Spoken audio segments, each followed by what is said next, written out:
Salve and welcome to another installment of Magister Ambulator. Today we will be continuing the Gospel of Mark, chapter 1. We'll pick up with verse 23 here, and we'll go through verse 28. We'll start off with a read-through. Caiuthus ein in te synagoge auton anthropos in pneumatia catharto, kai necrax en legon, te hemen kai soi isu Nazarene.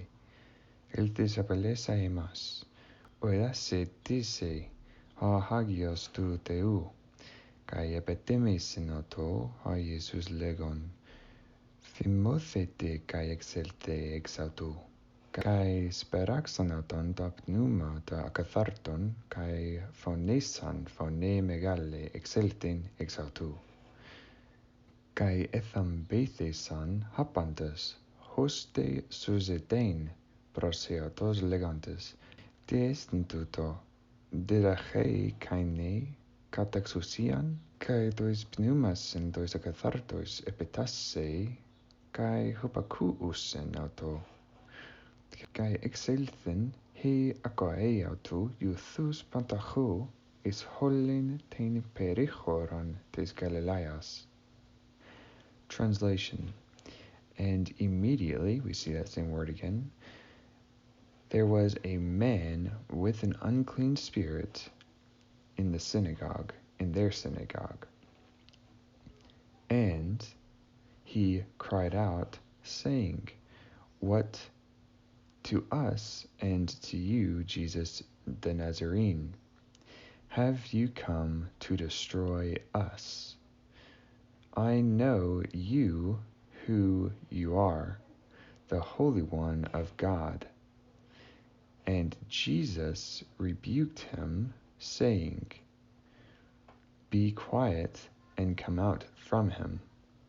And the unclean spirit shook him violently, and having voiced with a great voice, he came out from him. And all were amazed with the result that they were arguing with each other, saying, "What is this? A new teaching with authority. He commands even unclean spirits, and they are obedient to him." And the news of him went out immediately everywhere into the whole surrounding region of Galilee.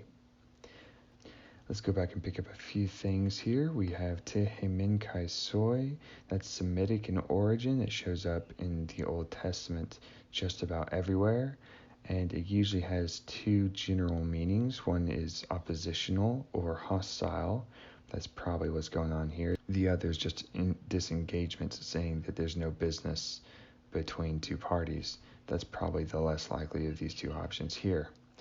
We also see this say here. We know that say doesn't get its own accent, except for very rare circumstances. And so it is hooking up with this oida here. So we have oidase, and that's the same thing going on with te esten. Esten doesn't have its own accent.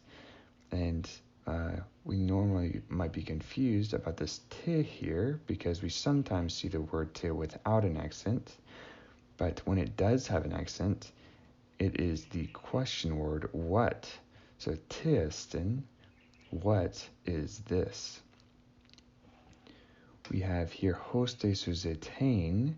We know that from our Greek studies, hoste plus the infinitive is definitely a result clause. It is not a purpose clause, so they were astonished with the result that they were arguing.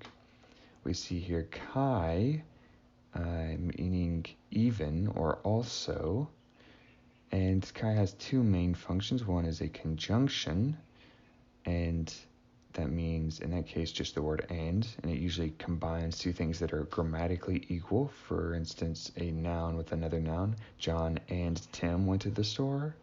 And it also acts in an adverbial way, which is what's going on here, even the unclean spirits.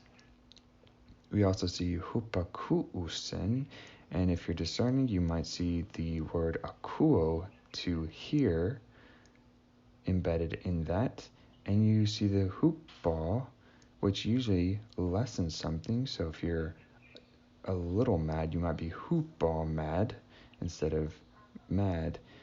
Well, prepositions will combine with verbs, and the result will not always be obvious, so you really have to watch out and not just try to guess at what that means. Join us next time as we pick up with verse 29, and until then, Vale.